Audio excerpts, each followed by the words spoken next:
What's up, everybody? My name's Alexander Gallup, and I'm here with Nick Townsend, a.k.a. Swaggy T. What's up, man? First Quackback podcast. What up, what up? So, we are here on the Quackback podcast, and today we're talking about the NBA Finals. So, Swaggy, the Warriors are up 2 games. What do the Cavs have to do to come back? You know what? It doesn't take a rocket scientist to figure out what Cleveland needs to do to get back in this. They need to get players outside of LeBron James going. I mean, J.R. Smith is your starting freaking shooting guard. He's averaging 3 points. He's only made 2 3-pointers this entire series. Matthew Dellavedova, he's only made 1 3-pointers this entire series too. Last year, he was a big X factor the first 3 games of the series, a big reason why they were up 2-1. Right. What Cleveland needs to do, and I got to add before we go further, Kevin Love is officially out for Game 3 tonight too. So with the concussion, correct? that is right, with the concussion. So there's one of Cleveland's going to be minus one of their big 3 tonight. So, but don't get me wrong, I know some people that we know. Shout out to our buddy Michael Ripster, that the Warriors have already won this series. I'm not going there yet because there's a saying, it's not a series until the road team wins a game. Basically what needs to happen is LeBron cannot settle for jumpers. Got to give credit to your boy Andre Iguodala. He's playing outstanding defense. Lights out on LeBron James. And you know what? LeBron, he has had one of his worst seasons shooting from the field goal percentage shooting this year. I believe I've heard on First Take that he has his worst 3-point shooting percentage of his career. So if Iguodala is getting LeBron in these situations where he's shooting for jumpers, even if he makes a few, I'd say that's still a win for the Warriors. LeBron, he's got to take control of this game tonight. He's got to attack the basket because that's when LeBron is at his strongest. He's attacking the rim, not settling for jumpers, and he needs to find a way. I know there's a big debate. Is he too passive in the finals? Is he shying away from the basket? But he needs to get J.R. Smith involved. He needs to get Dellavedova involved because they're going up against probably the greatest 3-point shooting team of all time. These guys need to take more 3-pointers.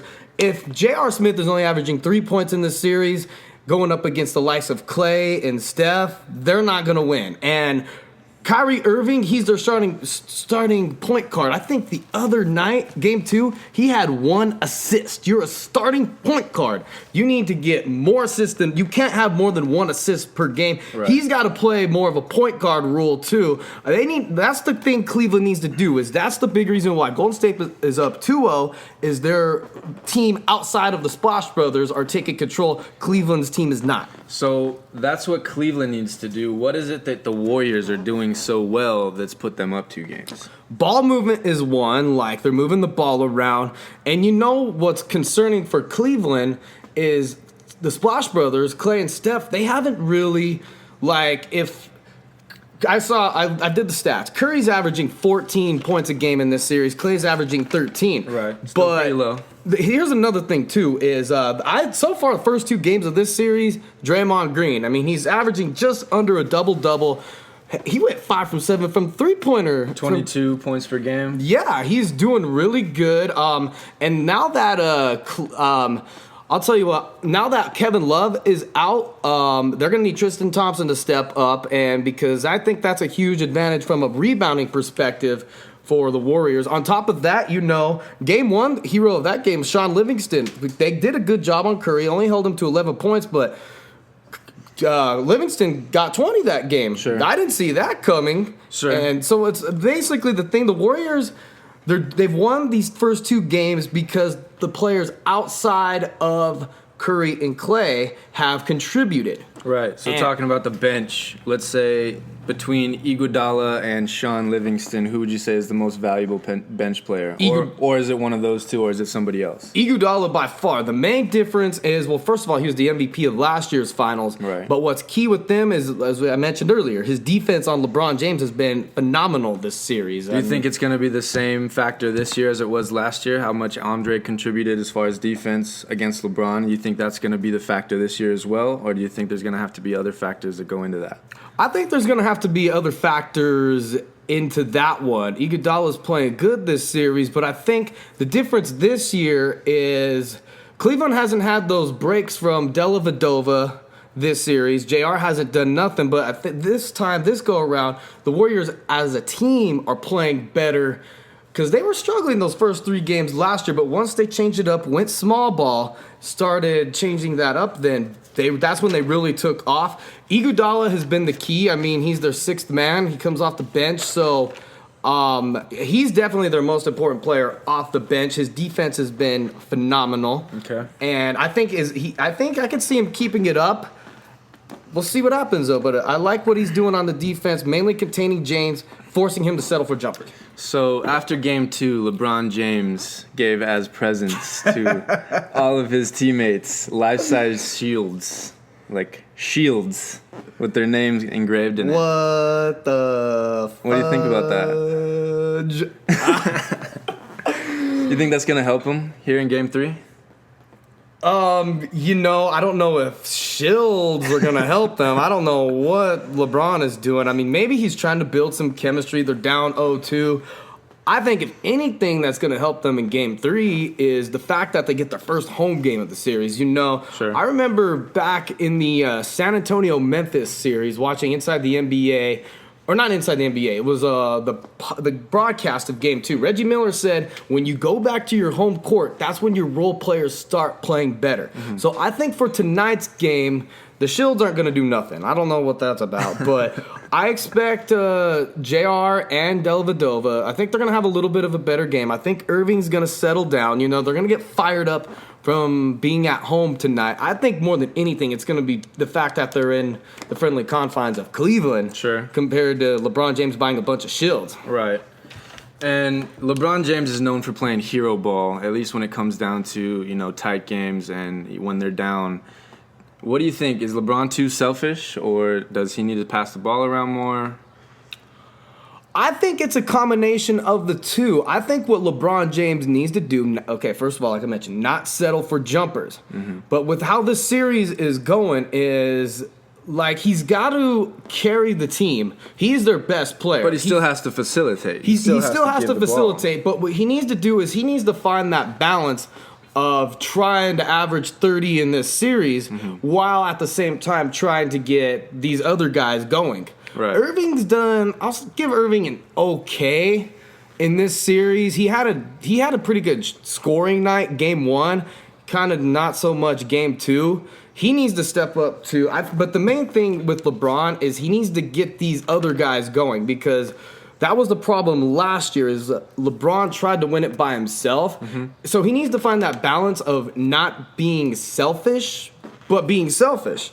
Okay. If that makes sense. He needs to attack the rim, and they got to get – the key to the series is they have to get JR and Dellavedova and Shumpert, too. I totally forgot him. Like, I haven't even mentioned him in this podcast so far. I don't even know how many minutes we're in. And Soul Glow Shumpert, huh? Yeah, and that little funky hairstyle. I don't know if he's trying to impress the newest, if he's trying to impress the Jenners, the Kardashians, or I don't know what he's doing. So speaking about that, about hair and about all these flashy players that the Cavs have, you don't really see that on the Warriors. You see them, more of a quiet team, more kind of keeping to themselves, more worried about basketball. Whereas I feel like the Cavs are a little bit more flashy. They have all the hairdos, they got all the tattoos. They're full of superstars.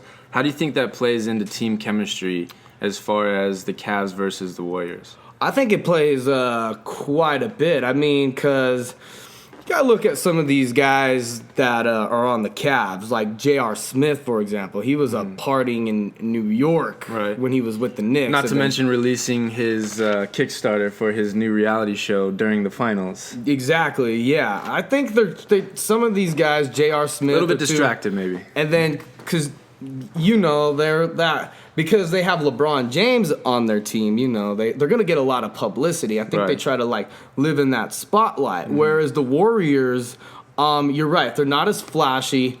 Draymond is the energizer buddy on that team. He's the heart and soul. He's the heart and soul. Absolutely. But, they're a little bit more mellow, calm. Basically, let's keep it real. I feel like the chemistry with the Warriors is real, though. I feel like the Cavaliers' chemistry is somewhat purchased, if that makes sense. I would agree with that. And this is probably another topic for another day, but I'll get into it on the basics, is how much of these guys really get along with LeBron? Right. I mean, because for the past 2 years, you keep hearing, like, did LeBron get David Blatt fired? Is he the reason Tyrone Lue's the coach? Is LeBron gonna leave? Right. You know, the thing too is, I'm glad you mentioned this. This is for certain, and I read an article about this on ESPN. LeBron does not have that same connection with Irving as he did with Dwayne Wade. Plus, you keep hearing about, good example. I don't know if you saw Game 2, the reason why Kevin Love got that concussion, he got smacked in the head by Harrison Barnes. Right. Somebody pointed out that not a single person on the Cavs went to Kevin Love's aid after that. Where on the Warriors, they're more close. You know, I could see that happening. A few guys picking him up. Yeah, nobody, not a single Cav went to Kevin Love's and put Kevin Love's aid on there. Plus, Right. I think there's definitely some chemistry issues. If they don't win this series, which I don't think they will, I think it's going to go to 5. Okay. I got Cleveland tonight. We'll talk about that in a second, but I could definitely see a different look on the Cavs next year, and some people I think have to go if they don't win the series. So I feel like Warriors take Game 3. If they do take Game 3, do you think it's a sweep, or do you think they're trying to extend this series out a little bit? I personally feel like the Warriors at this point have what they need to sweep. What do you feel about that? If they win Game 3 tonight, it's a sweep. I mean, there's nobody that's ever come down from 0-3 in the NBA playoffs ever. Mm-hmm. And, you know, just mentally, like, that's got to be mentally draining for the Cavs. Like, well, we're down 0-3. Like, they're going to be saying in the media, oh, well, this is our time. You know, all the same cliches. Mm-hmm. But I think it's a sweep if they go down tonight. But having said that, I don't think they're going to – I think Cleveland takes tonight. You think Cleveland takes Game 3? Why? I think tonight is going to be the night that their bench players, their role players are going to step up. I think JR is going to have a big game. I'm not going to say he's going to have a big game. Let me rephrase that. He's going to at least get in the double digits and score. He's going to hit a couple threes. Mm-hmm. Just the fact that they're at home, I think that'll make that much of a difference to finally get their first home game. Mm-hmm. But I'm only giving them the night for the rest of this series. I think they win the night just because they're going to be energized from coming home. They're going to feel motivated. But I got the Warriors in 5. So who steps up in place of Kevin Love, though? Is it Tristan Thompson that has to pull that load, or who is it?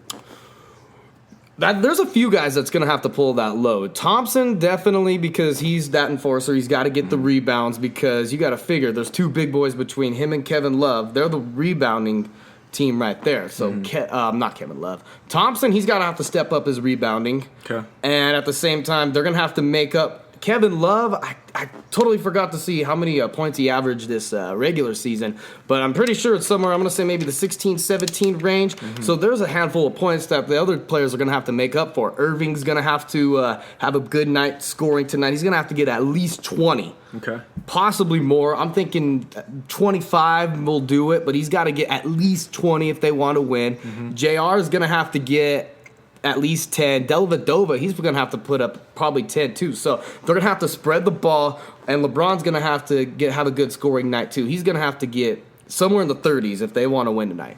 Well, you heard it here, straight from the Ducks' Bill. Thank you for joining us on the Quackback podcast. Be sure to subscribe and tune into ABC tonight at 6 p.m. Pacific time to watch the Golden State Warriors take on the Cleveland Cavaliers. Quackback Podcast.